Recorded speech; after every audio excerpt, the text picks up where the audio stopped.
who is the pitch coordinator and the artistic associate at Finger Lakes Musical Theater Festival. And you're are you in upstate New York, Josh? Is that where you're located? Yeah. The locals would say this is central New York. Central, okay. How far from? Yeah, we're in Auburn, just about 30 miles west of Syracuse. West of Syracuse, great, okay. So start by telling us a little bit, first let's talk about your background and then segue that into talking to us about the Finger Lakes Musical Theater Festival. Sure.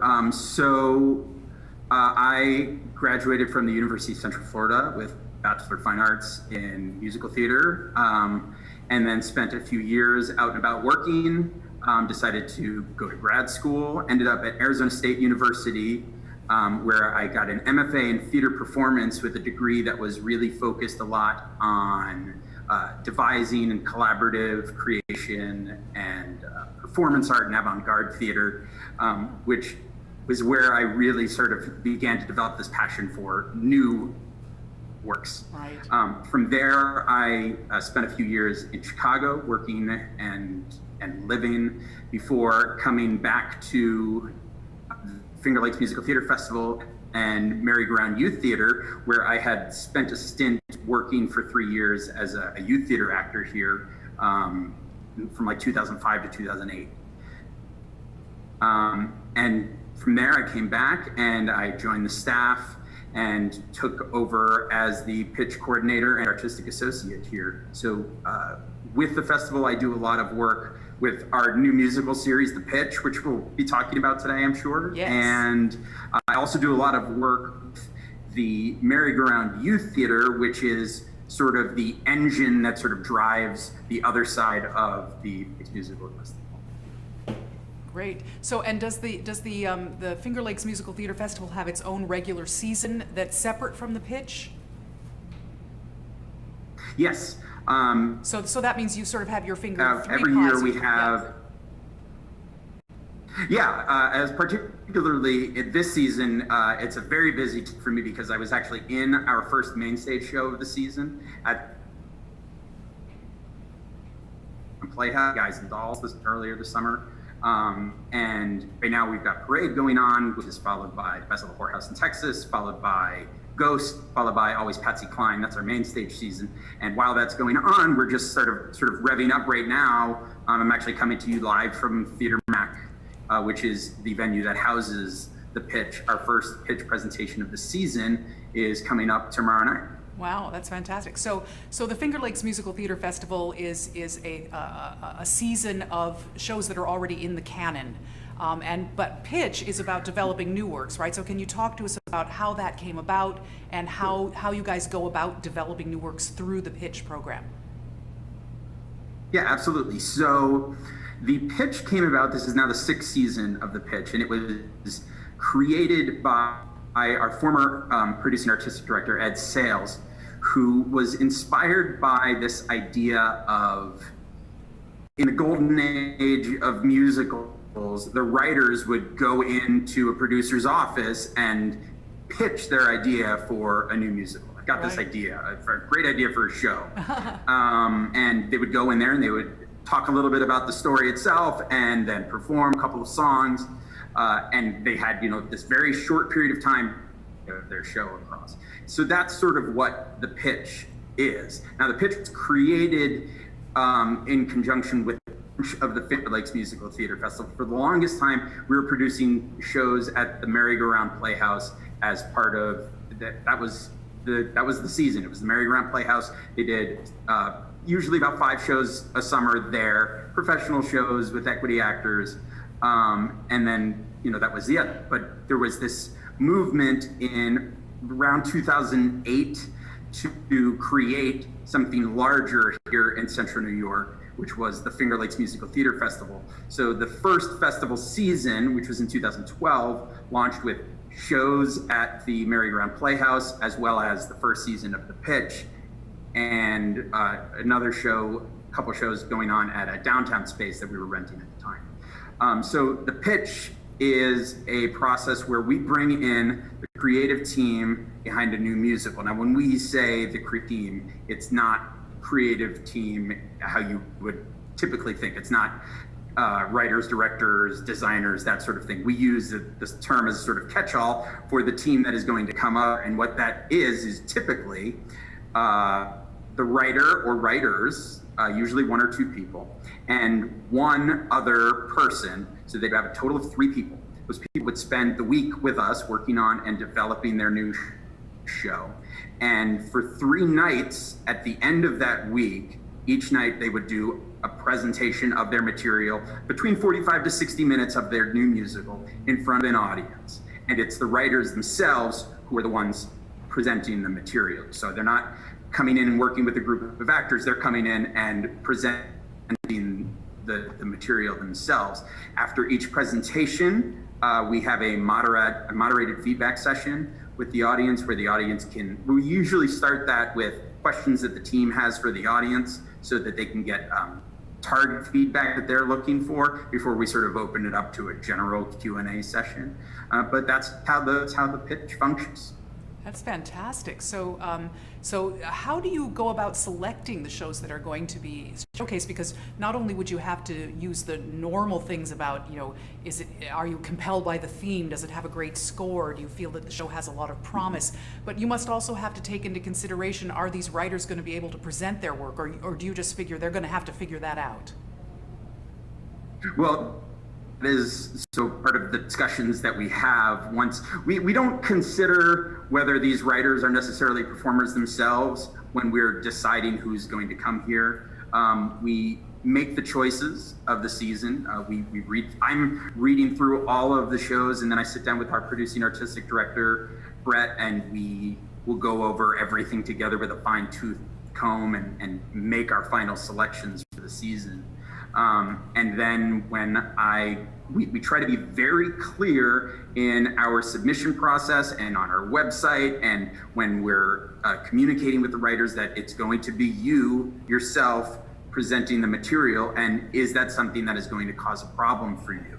And if that's something that you're worried about and you don't think it's going to work, that's completely fine. We understand, but that's not, then it's just not going to be the right fit for us here. Most of the time, people are willing to get past that, and it creates an interesting dynamic for the writers themselves to have to really get into their script like an actor would sometimes. And I've heard from multiple writers that it forces them to sort of engage with their script in a very different way than they would through the process of simply writing it and watching somebody else take on it. I can imagine. Now, you mentioned that there are often 3 people, like 2 writers and someone else. Would that someone else generally be a director or a dramaturge, or a director/dramaturge? Or would that be... I'm sorry, go ahead. I was just wondering if that would be, like, for instance, a music director. If you have a composer who isn't able to play, they might bring in someone who can play for them. Yep. Yeah, it varies from team to team. We've had teams bring up a musical director as that 3rd person. We've also had teams... last summer we had Zach Zadek was here with his musical Deathless. Yes. And obviously he was the only writer. So he brought a dramaturg with him, and he also brought a supplemental performer with him. And so the 3 of them told that story. So it's going to vary from team to team. So yeah. If it's somebody who's a solo writer, they've got 2 extra roles to sort of play with. If it's 2 people, they've got that 1 position to play with. Right. Most of the time, I would say, the writers choose to bring a supplemental performer with them. But like I said, we've had music directors and dramaturgs and directors before as well. Right. And is there anyone on your staff that works with them to help them decide what they're going to be presenting and how they're going to present it, or are they just given the opportunity and then they make it up on their own? Sure. It's a conversation that I have with the writers quite often through our process of once we've gotten through and they've decided, yes, they're going to do this and they're going to come up here. I spend a lot of time with the writers trying to, if they're uncertain of what their pitch should look like, I spend time talking that through with them. I've sent them example of pitches, so that sort of gives them a rough idea of what they're looking to do. But the thing that I tell all of the writers is that there really is no one correct way to do this, because ultimately our process is designed to serve their musical, whatever stage it's in. And we've had musicals that have been here that have had productions before, and they're sort of going back to the drawing board and looking to fix and tweak. So shows that are much closer to finish. And we've also had writers come in who had an idea for a show and maybe a handful of songs written, and they really didn't know where it was going to go. And so they would spend some time trying to figure that out while they were here. So their presentation ends up being a lot of talking through ideas that we have, and here's a song. So there's a million different ways to skin a cat, really, Sure. when it comes to. Now, you mentioned they get 3 opportunities to present. Is there time in between for them to make changes to that pitch based on the feedback? Is that the idea of the 3 opportunities? Yeah. Fantastic. Yeah, we give them 3 evenings to present, and so Theater Mac is our venue that is dedicated to our new musical series. And when the writers come in, they arrive on a Sunday. They have access to the theater from the moment they arrive until the end of that final presentation. So whenever they want to come in and work and tweak, they can do that. So when they do their first presentation on Wednesday evening, if they get a lot of feedback that makes them want to make changes or tweaks, they can absolutely do that. And present something a little bit different on Thursday and something a little bit different on Friday. We've also had teams where they would come in and they were going to work just Act 1 on Wednesday night. And on Thursday night, they're going to work just Act 2. And then on Friday, they would do some sort of combination of everything. So it's the freedom that we give to them, because ultimately their time here is about helping their show. So we're not interested in putting handcuffs on them as it comes to what it is that they're trying to do. Right. You want to help them do whatever is going to help them at whatever stage they're at with their musical. Exactly. So I'm intrigued to ask about the audience. How does the audience respond to this kind of a pitch, and has it changed in the years since the pitch first started? Oh, absolutely. When we first started doing the pitch, it was our audiences, there was not a lot of what I would call theater literacy here in Auburn. So our audiences would come in and we would get a lot of the sort of stock responses of, wow, you have such beautiful voices, and wow, that's such a great song, and that sort of thing. And not to say that those aren't valid pieces of feedback, because those are great. Everybody loves to hear that.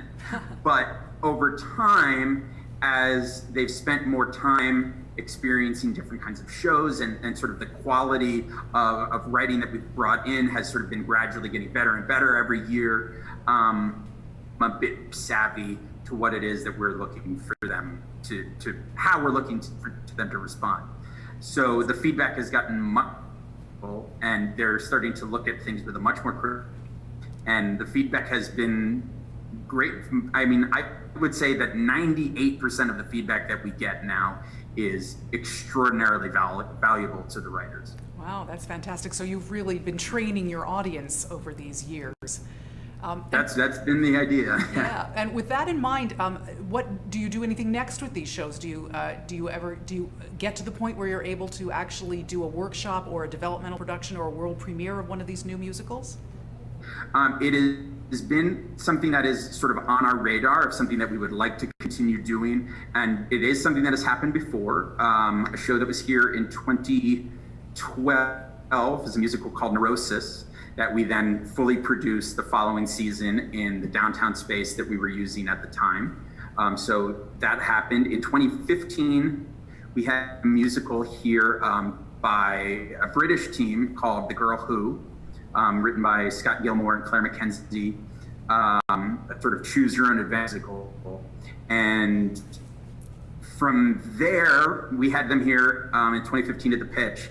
This past season with our youth theater, we brought them in for 2 weeks with a cast to hone the musical as such, to sort of condense it down to a 60-minute version. I think their original plan for this musical was to have a cast of like 8 to 13 actors, and we had them come in and they workshopped it and they developed it. So now they have a 5-person version of this show that runs about 60 minutes long. So they spent 2 weeks here working with a cast and developing it, and then we did a production of it. It toured to high schools around central New York as part of our youth theater this season. That's fantastic. Scott and Claire really get around. They were recipients of our New Voices Project Award, and I think they were working on some of the material that they were going to be doing at Finger Lakes when they came to our New Voices project last year. And we were just speaking today with Andrew Panton from the Royal Conservatoire of Scotland and David Bell from American Musical Theatre Project, and they're doing a combined project that's also involving Scott and Claire. So they're getting around. Yeah, they're certainly incredibly talented people, and on top of that, they're like the sweetest people you could ever meet. Oh, that's great. So I can see that training your audience really is hopefully going to put you in a position to be able to do more world premieres, because your audience is likely to become more interested in the idea of seeing these shows fully realized. And I think that idea of training an audience to make them appreciate a new work is a very smart thing, and it's a very long-term investment. Mm-hmm. Yeah, it really is. But we're really starting to see it pay off in spades, not just here at the Pitch, but also on our main stage as well. In recent seasons, we've been really sort of stretching what our audience will accept and come to see. For the longest time, they were really only interested in sort of seeing your stock musical comedies.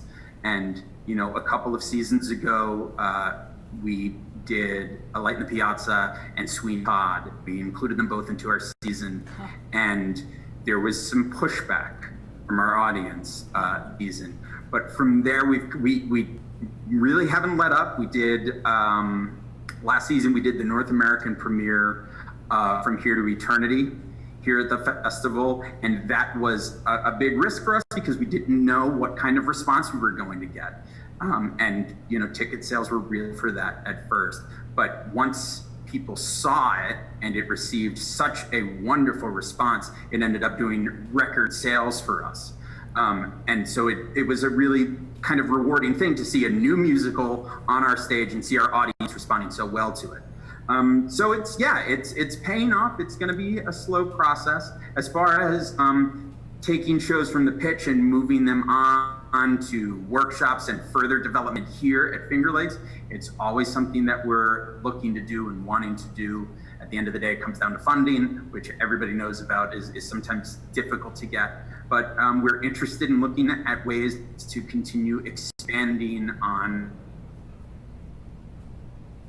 develop new musicals here at the Finger Lakes. Right. And I would imagine also that because you have this pitch opportunity, that rather than simply pitching to your subscriber base, do you get an opportunity to bring in other people, artistic directors, commercial producers, maybe people from other neighboring theaters that might actually be interested in taking on the development of particular shows? We always extend invitations to producers and artistic directors that are around, and occasionally they come by. I can't say that it's a regular occurrence, but it's there. There's actually a show that is in our pitch season this year, which is a new production of Anne of Green Gables, a new musical version of the show, which is a very exciting new version of it. Going to be there. We were talking with the artistic director Bob Hupp at Syracuse Stage, and he was saying that that particular show, he was looking at trying to find a way to get it into their season next year, but they weren't able to do that for one reason or another. They weren't able to make it work. I fully anticipate seeing him out here when we bring Maddie and Matt up with their new musical in a couple of weeks. Great, and I can imagine just as you have to develop your audience's taste for the pitch, it will also take some time to get people to go, hey, I've got to go check out the pitch this year to see if there might be a musical I might want to take further as a commercial producer or an artistic director. So hopefully that's in your future. Josh, I wanted to ask. I've got my fingers. Yes, I wanted to ask you a question that we've been asking all of the people we've been interviewing, which is a fantasy question.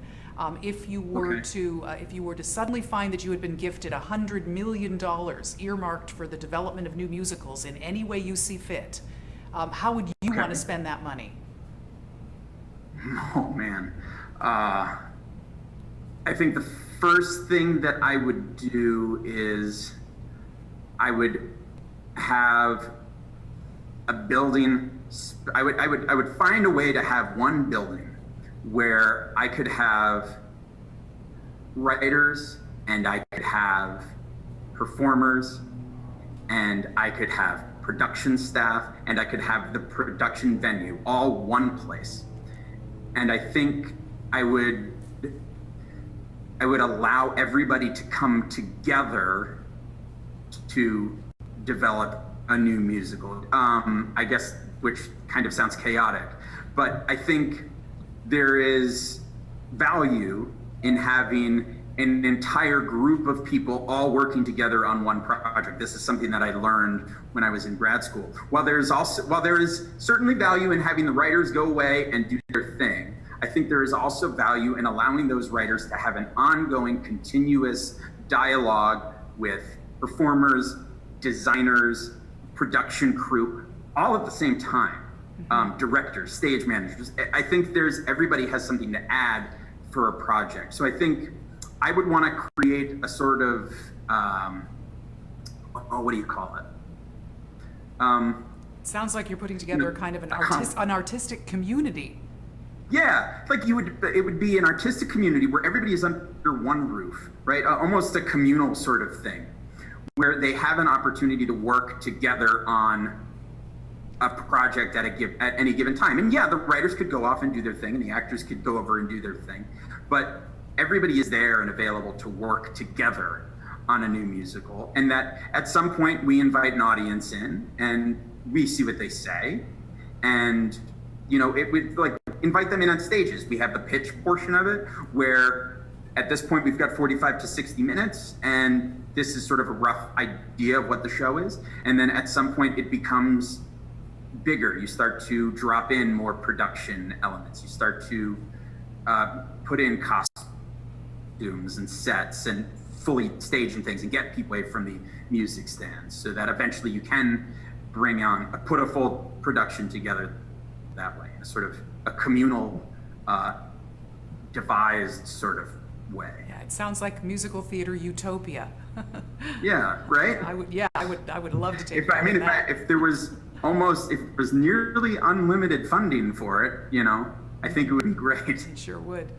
Thank you so much, Josh. I want to wrap up by asking you one last question, which is, since you read a lot of new musicals in your selection process for coming up with what you want to do at the festival, and some of that material catches your imagination for certain reasons and winds its way into the festival, and others don't. What kind of advice would you give to musical theater writers, both about how they submit and about the kind of work that they're writing? That might take them further in their careers as musical theater writers? Well, I think the biggest thing that I would tell a writer that is submitting a script to us is the first thing that I'm going to look for is what are the stakes in this new musical, and I need to be able to get a sense of that right away. The sooner I can sort of start to lean into that script, the sooner I can really start to invest in it. So I would tell writers to know what the stakes are for their central character or characters as they go in. That would be the biggest thing. And then I think at the same time, don't limit yourself by what you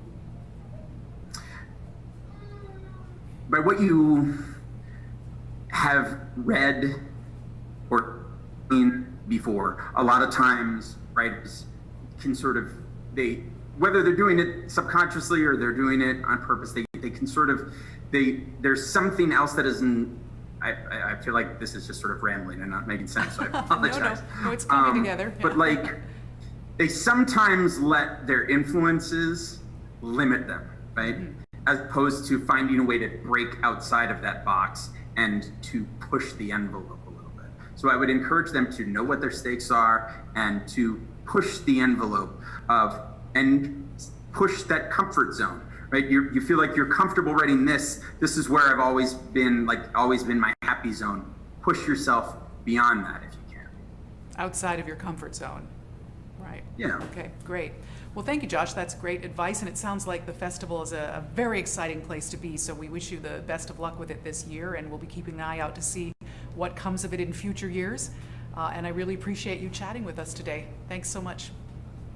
Oh, thanks for having me. It's been great, and I'm happy to help in any way I can. Thank you. Take care. Bye-bye. All right, thanks.